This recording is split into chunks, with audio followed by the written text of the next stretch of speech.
काय माझ्याकडे शब्द नाही आहे. खूप धक्कादायक बातमी आली. माझ्या मुलांनी मुंबईवरून फोन केला, सकाळी झोपेत होतो आणि त्यांनी सांगितलं की अजित दादा इज नो मोर. झोपेतून उठतो आणि अशा प्रकारची बातमी ऐकतो तर मला विश्वास बसला नाही. मी म्हटलं कोणाच्या बाबतीत बोलतो? तो अजित दादा. मी म्हटलं अजित पवार? तो बोले हा अजित पवार प्लेन ऍक्सिडेंट मध्ये दुर्घटनेमध्ये त्यांचा मृत्यू झालेला आहे. कुणाला विश्वास बसणार आहे? कुणालाही विश्वास बसू शकत नाही आहे. पण जेव्हा त्याची पुष्टी झाली तर आता आमच्याकडे काही शब्द राहिलेले नाही आहे. इतका उत्तम कार्यशील ऍडमिनिस्ट्रेटर मला असं वाटत नाही आहे की महाराष्ट्रामध्ये कोणी दुसरा असेल.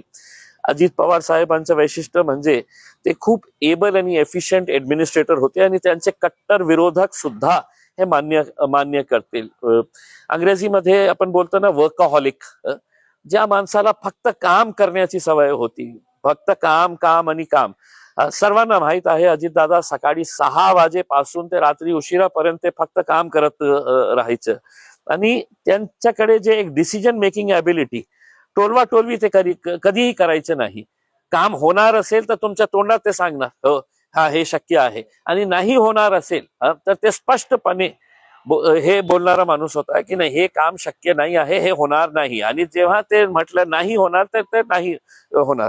तर अशा प्रकारचं एक एबल ऍडमिनिस्ट्रेटर, दुर्दैवी त्यांचा अशा प्रकारे मृत्यू होणे हे फक्त महाराष्ट्र नव्हे तर देशासाठी एक खूप धक्कादायकच बातमी आहे.